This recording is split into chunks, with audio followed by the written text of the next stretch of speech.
Number 2, higher test scores. When I was homeschooled for a minimum of 12 years, I've never gone to public school, private school, anything like that. I did test in the highest 5% for academic and curriculum achievement, and a lot of that was due to the vocabulary and homeschool programs that I were in.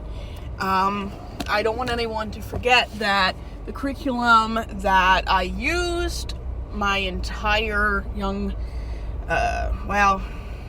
adulthood and in adolescence was put out by very fundamentalist, white supremacist, racist, homophobic, sexist people. I never want to minimize that.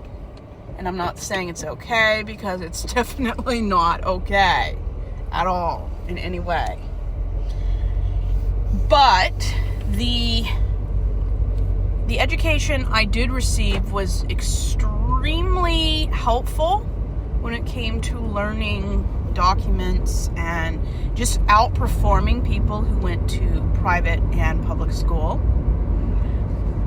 Except for math and science, I always was a 4.0 student. And I could proceed at my own pace, so I wasn't held back. I didn't waste time. And public school, there was a lot of time wasting because not everyone, picks things up quickly, and people have different IQs and learning styles. And there's nothing wrong with that. But when you have the ability to move at the speed that makes you most comfortable and maximizes what you're able to retain and pretty much maximizes how fast you can go and the amount of information that you can consume, well above what other types of schooling offers, you will see a big difference about that.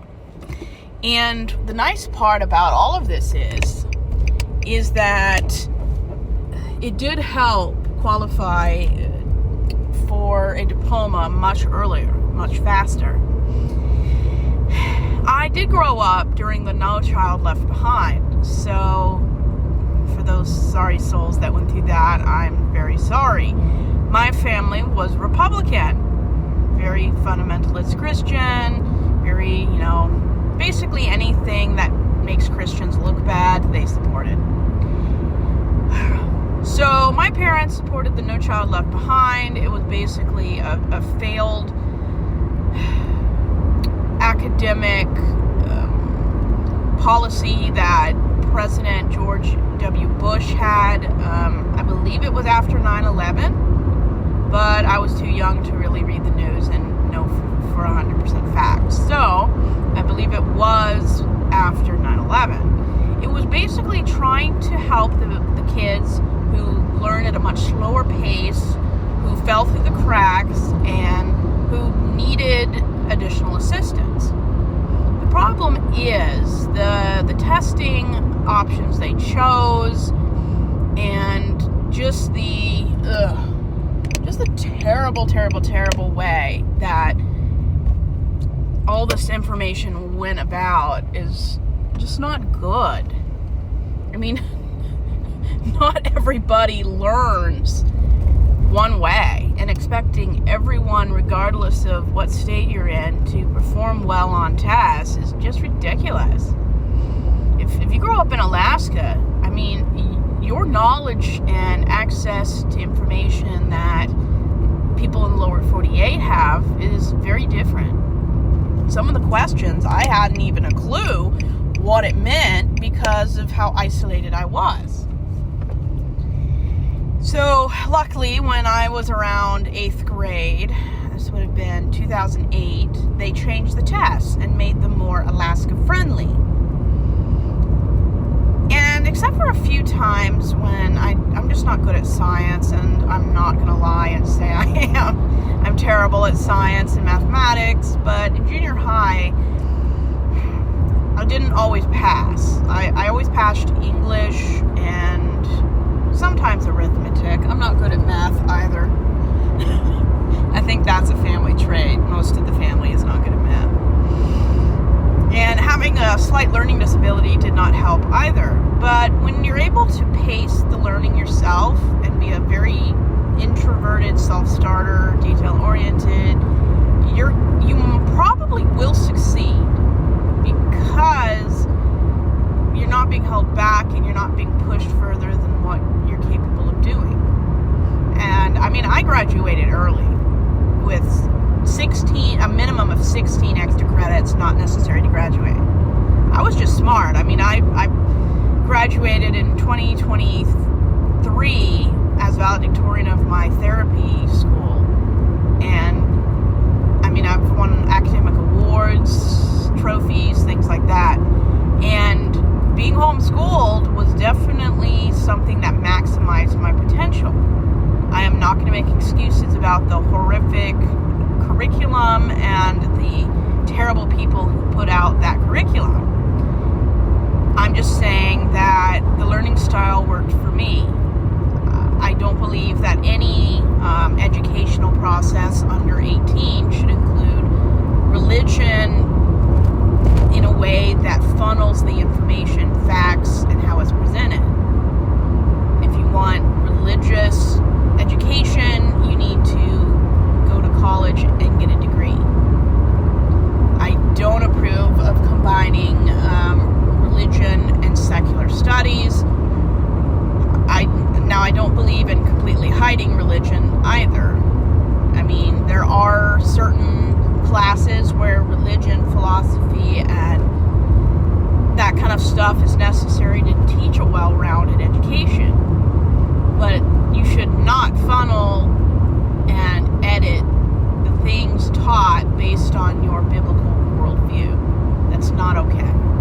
And I think states need to create more laws that restrict the ability to use religion as the tuning fork of education. I just performed well because of the environment I was in, even if some of I would say 100% of it was just terrible. It's kind of like growing up in Oklahoma and having the worst education of all 50 states in a religious background. It's just terrible. There's no excuse for it. None whatsoever. And it's just the way it was. It's not something I could have controlled or changed. It's just the way my parents chose to do my education. Now that I know better, and I'm just not okay with combining religion and education. Because if you don't believe that evolution could be true, you're not going to teach it.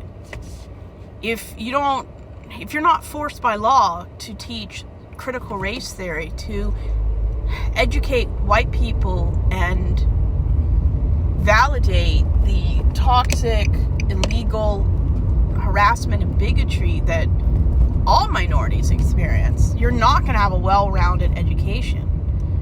And it's just not okay. Unfortunately, I learned about segregation, Jim Crow laws under a white nationalistic Christian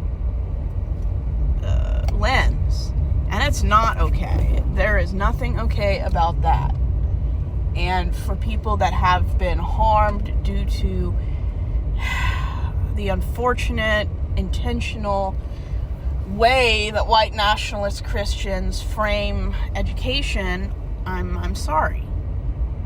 I didn't even recognize how racist it was, because when you grow up in that environment, you can't recognize it because it's so normalized.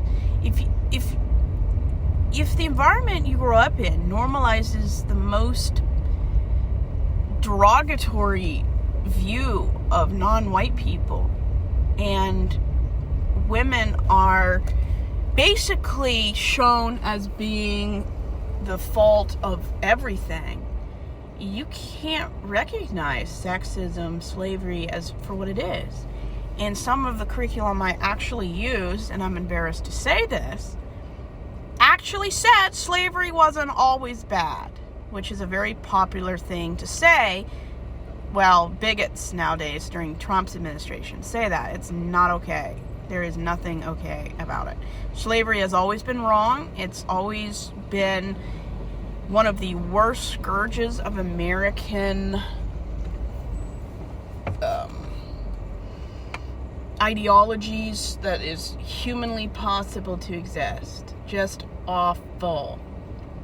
There's nothing good about slavery. There never has been. And anyone who believes so, stay as far away from me as possible. I don't tolerate anyone near me that believes slavery is okay. It's not okay to teach these kind of things.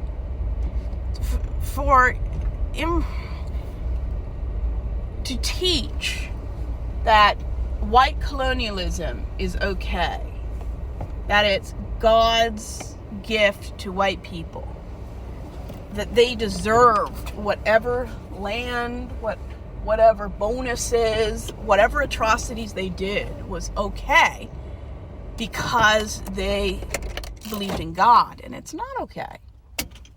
I don't care what you believe in. Taking someone's land without paying them or giving them something in return with consent is one of the worst things a human being can do. I mean, the word theft doesn't cover the level of contempt I feel for how my ancestors treated African Americans, any group of marginalized people, all the indigenous people, just terrible how the white people treated them. But this kind of curriculum made it seem like the indigenous people were lucky to have this happen to them, which is unforgivable.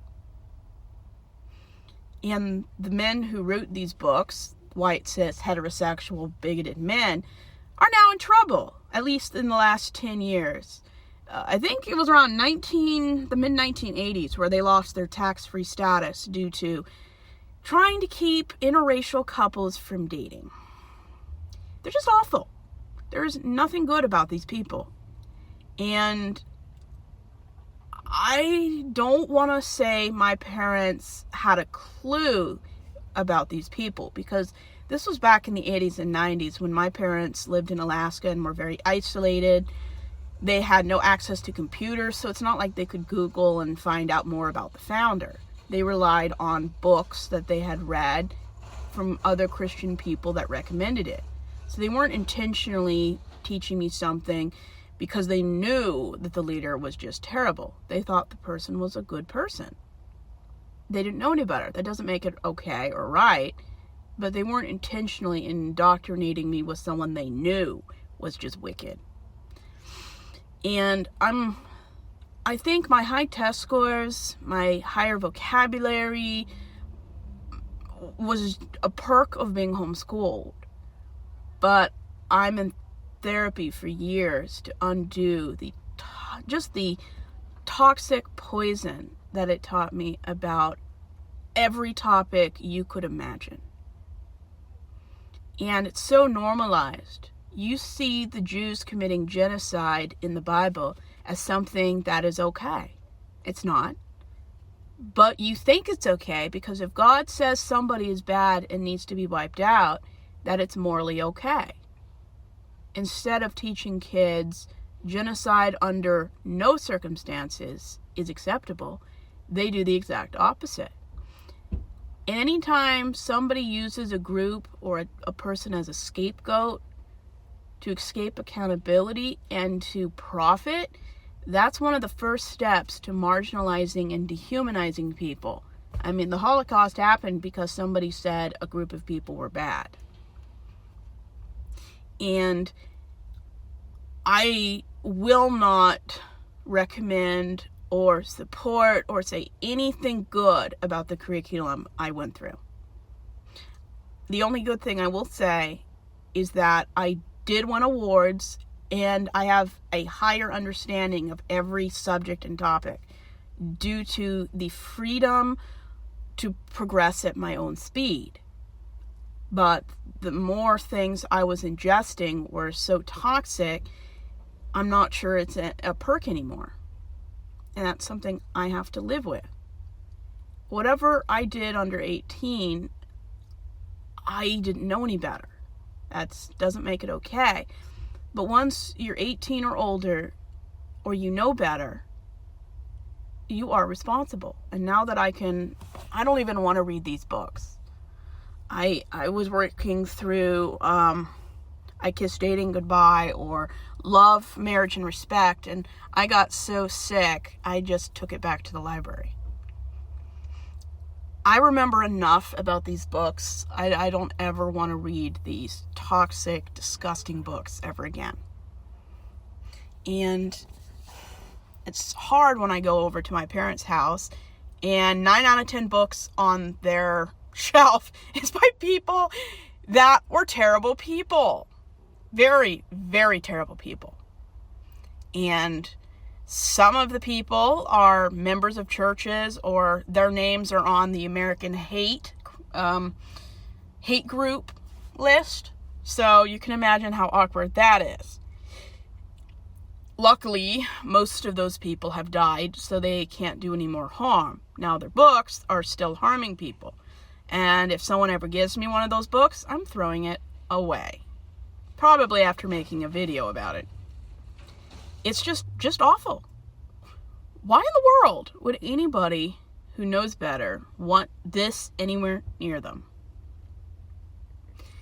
But I did get better test scores. I did rise to the top of my class. I graduated with honors in every homeschool program I was ever in.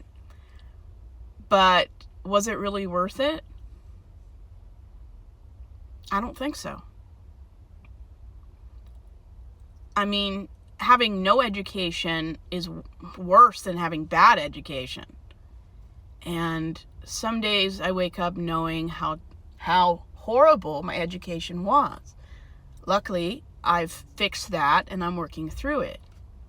I'm just glad I didn't write any books or make any videos or vote during the years when I was just an insufferable human being. And it's yeah, I'm just glad I didn't vote and participate in these horrible groups. I mean, I could have done better and actually voted against these groups, but personally, I think abstaining is better than voting for bad things.